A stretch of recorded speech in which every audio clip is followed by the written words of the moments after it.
étudier ensemble un texte qui parle de Yom Kippour. Et en fait, le passage est assez connu. Il y a même un chant qui a été fait là-dessus. Et on va essayer de comprendre des choses assez profondes, pas des choses qui sont évidentes à comprendre. Ce qu'on peut en tirer, on en tire. Il y a toujours des enseignements qui sont aussi à notre niveau et qu'il faut comprendre. Alors, il s'agit d'un texte du Talmud dans le traité de Brachot, où la Gemara vient enseigner que Akadosh Baruch Hu prie. Première surprise. Akadosh Baruch Hu prie. Si on s'imaginait que ça commence par nous, ben ça commence par Akadosh Baruch Hu. Et la Gemara pose évidemment la question, d'où est-ce que l'on apprend ça, que Akadosh Baruch Hu prie?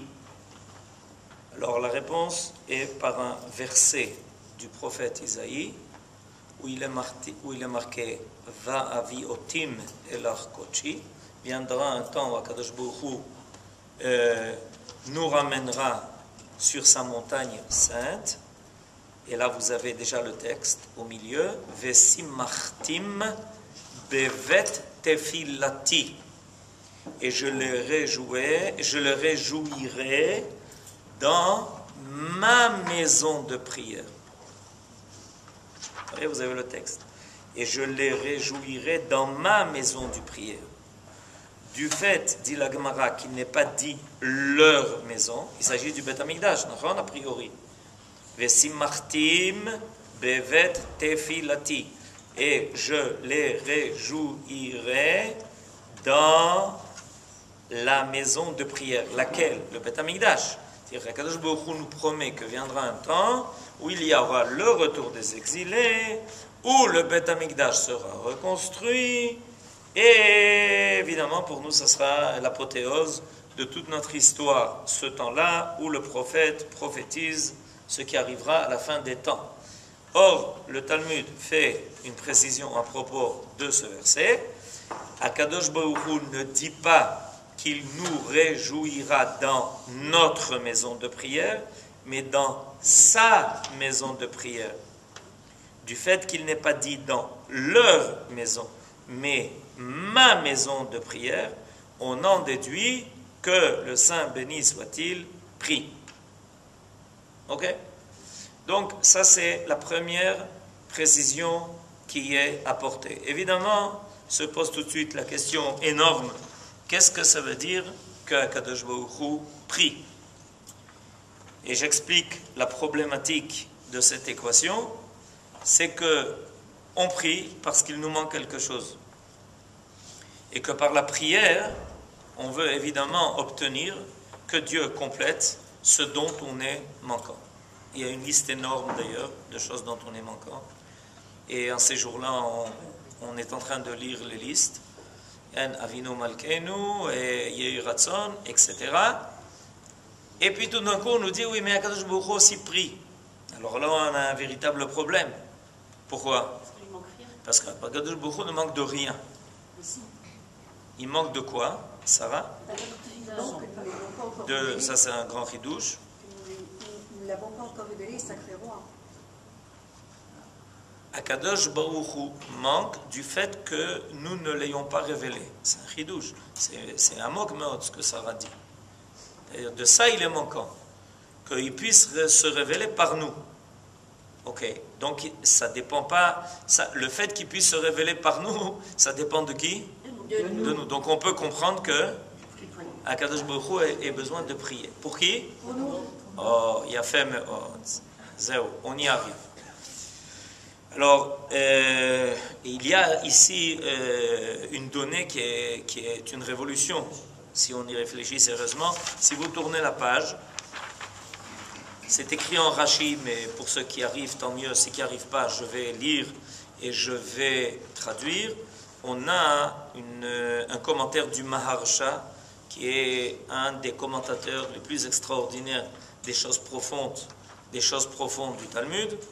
Et vous voyez, Daf Zain, Minayin, Shakadosh Baruch Hu, Mitpalel, Vechule. D'accord? Ve'inyano betefilato. Et ça veut dire quoi? La maison de sa prière à Dieu. Hu Amigdash Shel Ma'ala. Il s'agit du Bet Amigdash d'en haut. Hammechuvan Neged Amigdash Shel Ma'ata, qui se trouve exactement correspondre au Bet Amigdash d'en bas. Okay? Il y a donc un Bet Amigdash spirituel et il y a un Bet Amigdash matériel qui apparaît sur terre. C'est le Bet Amigdash auquel des hommes, où les hommes vont et que nous attendons. Mais il y a un Bet Amigdash en haut, c'est-à-dire cette idée qu'on puisse trouver un lieu pour la prière. Kede Amrinan Beperek Endorshin, comme c'est déjà enseigné dans un autre traité du Talmud, le traité de Chagiga. Zvul, il y a un endroit dans les cieux qui s'appelle Zvul, c'est son nom. Shebo Bet Amigdash ou Mizbeach Banouy, il y a là-bas, dans cet endroit, dans les cieux qui s'appelle Zvul, un Bet Amigdash, il y a un autel construit où Michael, Hassar Hagadol, Umed Umakriv. Et celui qui fait le service dans ce Bet Amigdash d'en haut, c'est l'ange qui s'appelle Michael, Sar Israël. Et là-bas, il offre ce qu'il offre.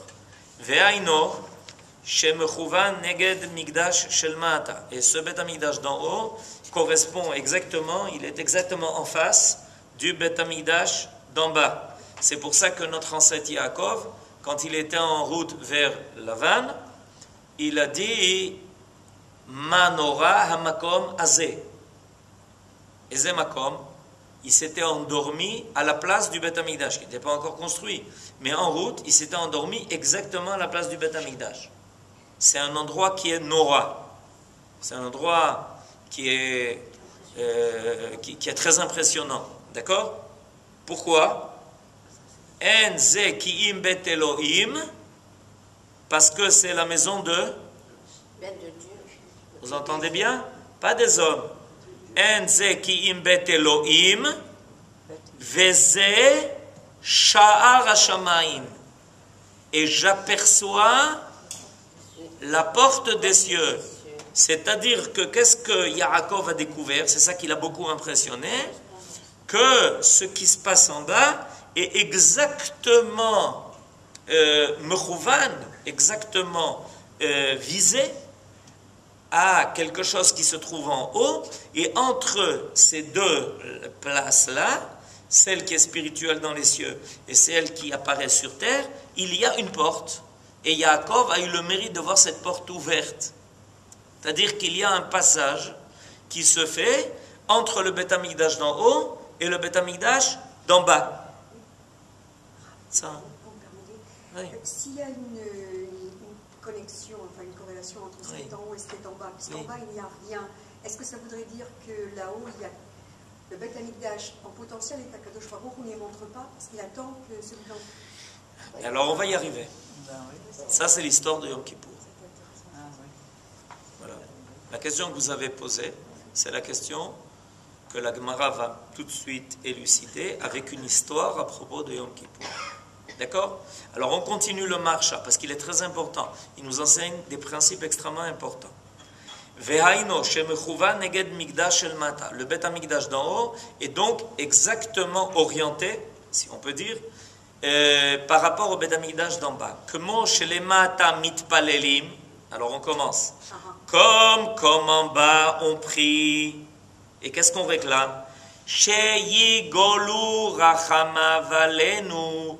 Que la miséricorde, rachamim, que la miséricorde divine apparaisse sur nous. Alors on comprend, ça on comprend. Qu'est-ce qu'on attend qui passe d'en haut vers le bas? Les rachamim de Hakadosh Baruch Hu. C'est ce qu'on attend. Maintenant, on se pose la question. Et qu'est-ce qu'on attend de la tfila de Hakadosh Baruch Hu quand il prie en haut? Qu'est-ce qu'on attend? Ken milemala, écoutez bien ce que le Marsha dit, et de la même façon en haut, Hakadosh Baruch Hu mitpalel. Il prie de quoi? Qu'est-ce qu'il a réclamé? Al-Kach Kedemasik de Matzle. De la même façon que nous réclamons que la bonté divine apparaisse, que Akadosh Baruch Hu soit plein de rachamim envers nous, Akadosh Baruch Hu réclame ça aussi.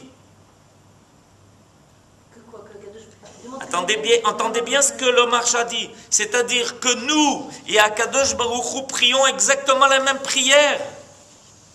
Ce n'est pas deux prières qui sont différentes. Akadosh Baruch Hu prie la même prière que nous. C'est-à-dire que ces rachamim apparaissent. Que la midat rachamim apparaisse. On continue. Et la Gemara va nous citer ce qu'on va bientôt étudier par la suite. Yehi ratzon, sheyirbeshu rachamai et kaasai veigolu rachamai vechule. Ve'u kavanat hakatuv, et c'est l'intention du verset du prophète Isaïe. Vesimachtim bevet et tefilati, sheu amigdash shelemala. Quand on parle de bet tefilati, il ne s'agit pas du bet amigdash que nous connaissons ici, à quelques centaines de mètres d'ici, il s'agit du Beth Amikdash d'en haut. Shesham, Rolotehem, Vezifrehem, les Ratson, Almiz, Bechi, où là-bas sont offerts les holocaustes sur mon autel. Donc il s'agit de la maison de Akadosh Baruch Hu, en haut. Al-Yede Akravat Michael, Shesham Makriv Nishmatam Shel Tzadikim. Alors, on en est toujours à la question extraordinaire. Comment se fait-il que Akadosh Baruch Hu prie la même chose que nous? Qu'est-ce que ça veut dire qu'il réclame, lui, que ses rachamim, à lui, apparaissent sur nous? Qu'est-ce que ça veut dire? Alors, reprenez le texte du Talmud, et maintenant on rentre à Yom Kippour. Quelques jours à l'avance, on rentre à Yom Kippour. C'est la meilleure façon de se préparer à Yom Kippour, c'est d'y rentrer à l'avance. D'ailleurs, je vous dis tout de suite qu'on n'est pas tellement en avance. Je vous explique pourquoi. Parce qu'en réalité, le Kohen Gadol, il est déjà plus chez lui. Le Kohen Gadol n'est plus chez lui. Le Kohen Gadol quittait sa maison 7 jours avant Yom Kippour. Faites le calcul, donc il n'est plus chez lui. 7 jours avant Yom Kippour, on prenait le Kohen Gadol de sa maison, et pendant 7 jours, il allait s'isoler au Beth Amikdash pour se préparer au service de Yom Kippour qui ne peut être fait que par lui. Alors il apprenait pendant, il le connaissait, mais il répétait tout le service de Yom Kippour pendant 7 jours, et non seulement le côté technique, entre guillemets, de l'affaire, mais surtout toutes les kavanotes, et évidemment, il s'isolait pour se purifier, pour petit à petit s'élever à un tel niveau que ça lui permettait de rentrer une seule fois dans l'année, et c'était quelque chose de critique, parce que s'il ratait, il n'en sortait pas, donc il n'avait pas intérêt à perdre son temps pour se préparer. Ça pouvait être une rentrée sans sortie. Alors il savait exactement ce qu'il attendait, pendant 7 jours il se préparait. Or si vous allez à compte à rebours, les 7 jours on y est déjà dedans. Donc en fait je vous dis ça pourquoi? Parce qu'en réalité, à partir du moment où le Kohen Gadol, il a quitté sa maison pour le Beth Amikdash, et il habite au Beth Amikdash pendant 7 jours, ça veut dire qu'en fait on est rentré à Yom Kippour. Vous comprenez? On est déjà dans Yom Kippour. Pour le Kohen Gadol déjà, qui est le cœur de ce que nous allons vivre à Yom Kippour, vous savez que c'est la partie centrale de la prière de Yom Kippour, c'est le Seder HaAvodah, ce qu'on appelle le service du Kohen Gadol Yom Kippour. Ça c'est le centre de la tfila de Yom Kippour, on se prosterne tous une seule fois dans l'année par terre, et ça nous prouve qu'en réalité on est déjà dans le temps de Yom Kippour. Nachon que le Kohen Gadol dans les faits le fait avant nous, mais ça, si lui déjà est à ce niveau-là, ça veut dire qu'on est déjà dans un temps qui convient au temps de Yom Kippour. Sinon ça ne se passerait pas comme ça. Ces détails-là viennent traduire un temps. On est déjà dans le temps de Yom Kippour, d'une certaine façon. Et le Shabbat Shuvah n'est là, en réalité, que pour nous faire petit à petit progresser. On ne peut pas tomber dans Yom Kippour, c'est impossible. On ne peut pas tomber. C'est un jour qui est tellement extraordinaire. où on doit arriver à un tel niveau que si on ne s'y prépare pas jour après jour, évidemment, on arrive à Yom Kippour, on ne sait pas ce qui nous arrive. Et le Kohen Gadol, lui, il s'y préparait en fait. Donc, on est déjà dans Yom Kippour. Pardon? C'est-à-dire que dès après Rosh Hashanah, il déjà... Nahon. Il y avait les 7 jours entre Rosh Hashanah et Yom Kippour. Le lendemain de Rosh Hashanah, il disait shalom à sa femme, à ses enfants, à tout le monde. Et il partait pour le Beth Amikdash. Et dans les bons cas, on le revoyait à la fin de Yom Kippour. Et dans d'autres cas, c'est la dernière fois qu'on le voyait. C'est arrivé. Zéo. Bétar, c'est arrivé. À l'époque du deuxième temple, ça arrivait pratiquement chaque année. Pratiquement chaque année. À l'époque du premier temple, les Kohanim Gdolim étaient des tzadikim. C'est des gens à un niveau extrêmement élevé. À l'époque du deuxième temple, c'est une catastrophe, parce qu'il y a eu beaucoup déjà de hellénisation. Et donc, il y avait des Kohanim qui achetaient leur place pour être Kohen Gadol. Et on se demande comment un homme est prêt à payer tellement d'argent pour mourir chaque année. Comme quoi, pour recevoir du kavod, on est prêt à payer et à mourir.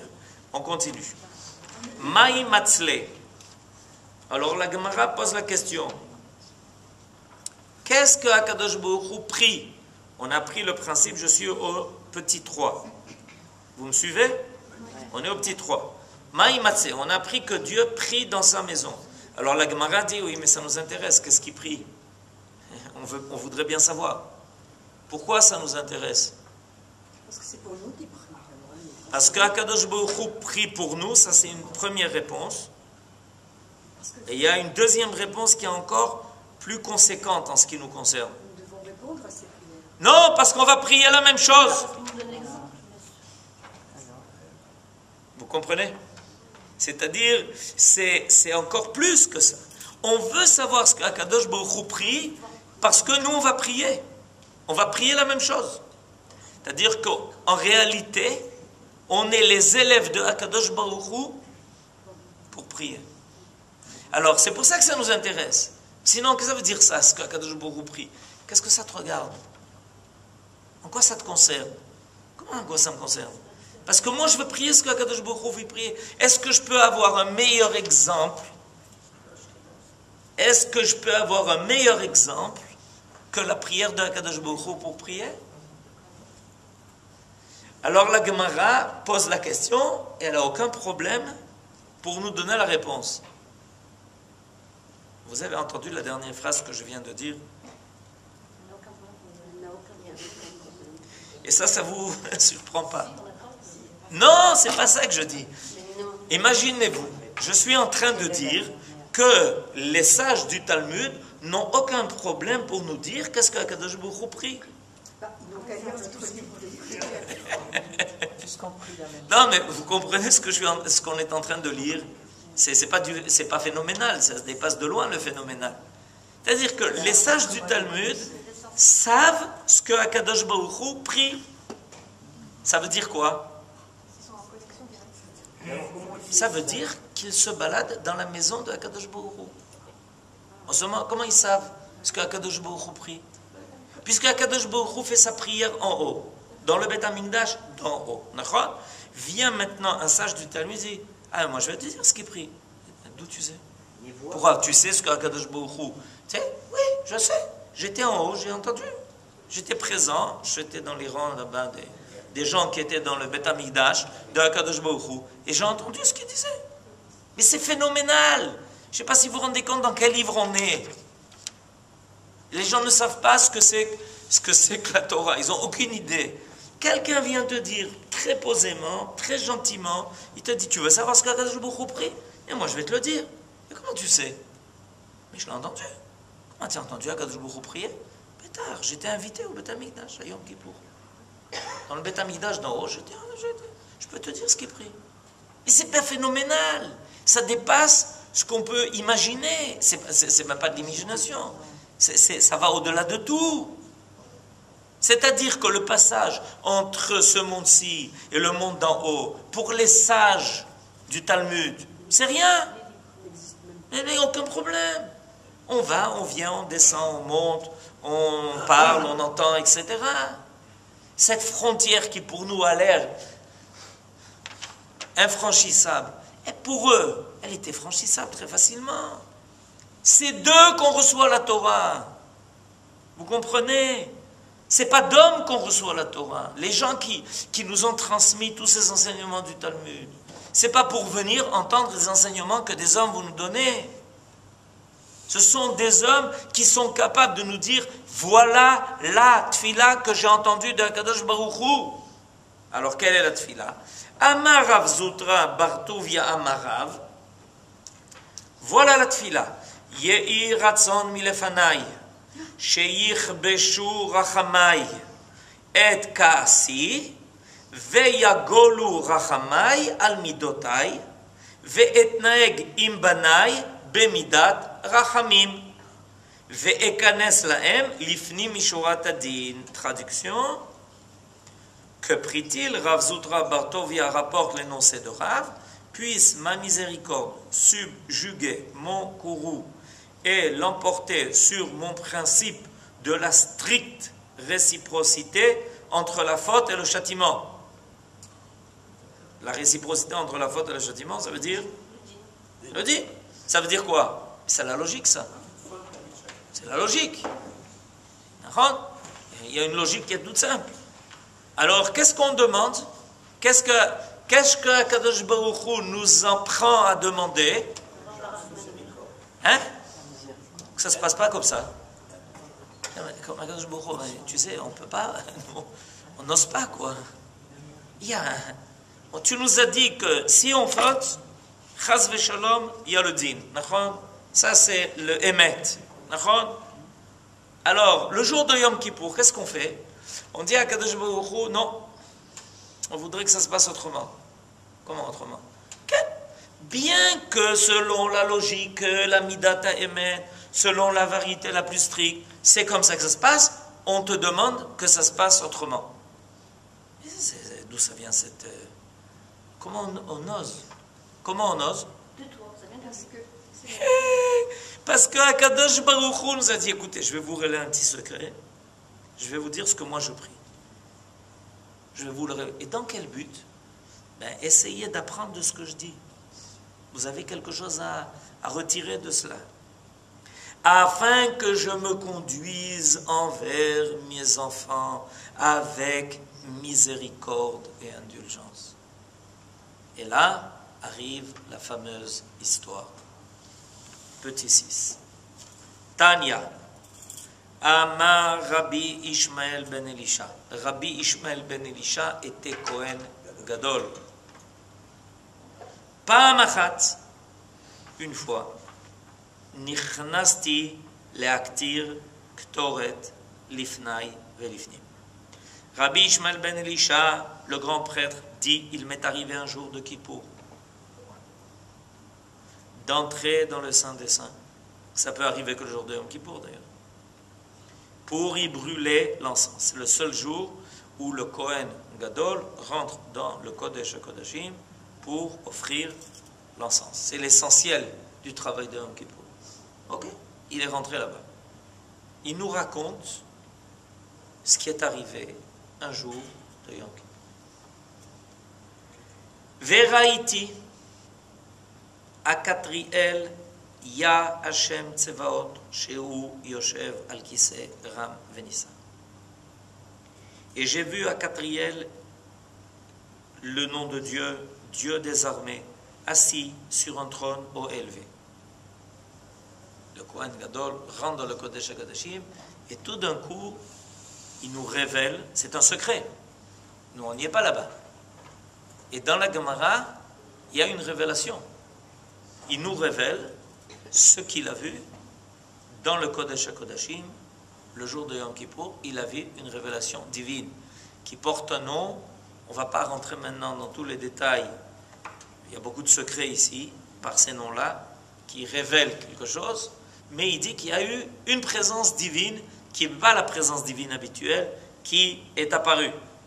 Vea Marli, et Akadosh Baruch Hu m'a dit, le Kohen Gadol, donc, est en dialogue avec Akadosh Baruch Hu. L'Amalor. C'est évident, נכון? Kohen Gadol rentre dans le Kodesh HaKodashim et il nous dit, j'ai une sikha avec Akadosh Baruch Hu. Yafé me'od. Kol hakavod. Imaginez-vous un peu de quel niveau il s'agit. De quoi on parle? Tov, qu'est-ce que Akadosh Baruch Hu lui a dit? C'est le moment d'entendre. Ishmael béni, Barcheni. Ishmael mon fils, bénis-moi. Yofi. Akadosh Baruch Hu demande qu'on le bénisse. Metsuyan. Ça continue. Amartilo. Puisque tu me le demandes, alors je lui ai dit. Yehi Ratson. Écoutez bien ce que Ishmael ben Elisha Kohen Gadol a dit à Akadosh Baruch Hu. Il lui a dit bénis-moi. C'est-à-dire, en d'autres termes, je traduis, prie pour moi. Quand tu demandes à quelqu'un, à un rave, bénis-moi, ça veut dire quoi? Prie pour moi. Donc, Ishmael Kohen Gadol a entendu de Akadosh Baruch Hu qu'il réclamait de lui de prier pour lui. Alors, maintenant, il nous dit qu'est-ce qu'il a prié pour Akadosh Baruch Hu. Qu'est-ce qu'il a prié? Vous êtes capable de deviner? Qu'est-ce qu'il a prié? Que ses enfants les messages, les paroles. Et est-ce que je peux... Non, mais 2 secondes. Non, avant tout, il faut qu'on sache qu'est-ce qu'il a prié avant de continuer. Qu'est-ce qu'il a prié? Que les enfants d'Israël ne poussent pas trop le bouchon trop loin et qu'ils puissent lui permettre, qu'ils ne bloquent pas la rachamim et les brachot. Ok, il a fait Me'od Sarah. Me'od, il a fait. Il a prié ce que Akadosh Baruch Hu a prié. Qu'est-ce que je vous ai dit tout à l'heure? Est-ce qu'on a un meilleur maître pour la tfila que Akadosh Baruch Hu lui-même? Il a prié, vous reprenez ce qui est dit du 3 au 5, et Rabbi Ishmael, Ben Elisha, Kohen Gadol, eh bien il a repris les mêmes termes. Seulement, au lieu de dire ça à la première personne, puisque Akadosh Baruch Hu lui a demandé de prier pour lui, il a dit ça en faveur de Akadosh Baruch Hu. Regardez, c'est les mêmes mots. C'est les mêmes mots. Amartilo, c'est les mêmes mots. Yehi ratson milefanecha, sheir beshur rachamecha et kasecha. C'est les mêmes mots. Vous pouvez vérifier. Il a repris les mêmes mots, mais pas la même personne. Yehi ratson milefanecha, sheir beshur rachamecha et kasecha, veyagolu rachamecha al midotecha, vetitnaeg im banecha bemidat arachamim, vetikanes lehem lifnim mishurat adin. Vena'ana li berosho. Ça veut dire quoi? Ça veut dire que Akadosh Baruch Hu a acquiescé en faisant comme ça. C'est-à-dire, tu as tout compris, mon petit. Tu as tout compris. Si tu répètes exactement la même prière que moi je fais, tu as tout compris. Ça veut dire quoi? Ça veut dire que Akadosh Baruch Hu nous dit, regardez, j'ai qu'une envie. Laquelle? De vous faire du bien. J'ai qu'une envie, que ma midat arachamim, que ma miséricorde annule tous les autres cheshbonot. Qu'on ne soit plus dans le cadre de ce calcul, la faute, la punition, la faute, la punition. Qu'on soit à un autre niveau. Où Akadosh Baruch Hu a tellement envie de l'éhétive, de prodiguer son bien, qu'il prie pour ça, que ça lui soit donné. Alors, Rabbi Ishmael, qui a compris la leçon, reprend la même tfila en disant, tu sais, Akadosh Baruch Hu, on a compris la leçon. Et on sait que c'est de ça que tu as envie. Et on va essayer d'être à la hauteur de ça. C'est machéou extraordinaire. Il y a ici donc, regardez en bas, vous avez sur la gauche étude. Regardez sur la colonne de gauche. Akadosh Baruch Hu mitpalel, est-ce que vous avez trouvé? Akadosh Baruch Hu mitpalel, le Saint béni soit-il, prie. Rabbi Yossé explique Rashba et Tzlach a sciemment usé de cet anthropoformisme. Il y a là comme un appel de Dieu aux hommes pour qu'ils soient disponibles à sa miséricorde.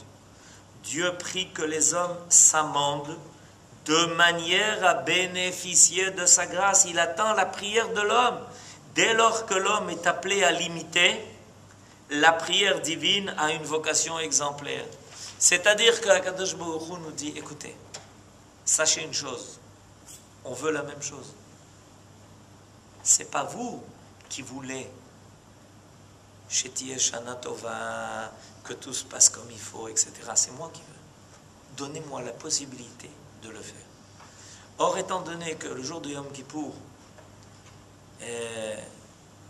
parce que ça se passe le jour de Yom Kippour, qu'est-ce qui se passe? Qu'est-ce qu'il y a de particulier? Pourquoi? Qu'est-ce qui va changer? Ce jour-là, les règles habituelles sont mises à l'écart. Et Akadosh Baruch Hu dit, écoutez, toute l'année, je réclame de vous des tzadikim. Ce jour-là, je réclame de vous une seule chose. C'est que vous attendiez de moi tout ce que je peux donner sans tenir compte des mérites. Parce que vous le réclamez. Ça dépasse tous les cheshbonot, tous les calculs. Ce jour-là, tous les comptes habituels, le cheshbon, de Sachar, Onesh, Magia, lo Magia, une seule chose. Soyez disponibles, soyez prêts, croyez, adhérez à l'idée que je peux donner le bien gratuitement. Si vous adhérez à cette idée, ça apparaît. Alors, ce jour-là, on arrive à quelque chose d'extraordinaire. C'est que la tfila des hommes et la tfila de Dieu est la même. C'est la même. Okay. Quand Akadosh Baruch Hu opine et approuve la prière du Kohen Gadol, c'est pas forcément pour dire tu as tout compris, c'est peut-être aussi pour dire je vais exaucer ta prière. Okay. Ça revient à la même chose. Oui. Dire tu as tout compris et je vais exaucer ta prière, c'est la même chose. Le jour où on arrive à dire les mêmes mots que Akadosh Baruch Hu dit, ça veut dire qu'on a tout compris, ça veut dire que ça se racole. C'est le jour où le Beth Amikdash d'en haut et le Beth Amikdash d'en bas se réunissent. Et c'est pour ça que quand Ishmael ben Elisha rentre dans le Kodesh HaKodashim, qui y voit? Akadosh Baruch Hu, qui se trouve où? Dans le Beth Amikdash d'en haut. Comment tu vas dire? Il est dans le Beth Amikdash d'en haut et tu le vois en bas. Les deux se sont collés. On a fait coller les deux réalités. Toute l'année, il y a une dissonance. Et quand il y a la galoute, c'est une dissonance qui est tellement totale que le Beth Amikdash d'en bas, bichlal, on ne le voit pas, il n'existe pas. Il n'y a que le Beth Amikdash d'en haut. Avec le retour d'Israël, petit à petit, tout se met en place. Et il y a un reparallélisme qui se fait entre le monde d'en haut et le monde en bas. Je ne sais pas si vous vous rendez compte de ce qui est en train de se passer. Il y a un raccollement qui se fait de telle façon que petit à petit, le monde d'en bas se retrouve orienté vers le monde d'en haut. Et le jour où ça se fera de façon totale, sans aucun problème, sans aucune difficulté, le Beth Amikdash d'en bas apparaît comme étant celui qui révèle le Beth Amikdash d'en haut. Bekarov, Beyamenu, Amen.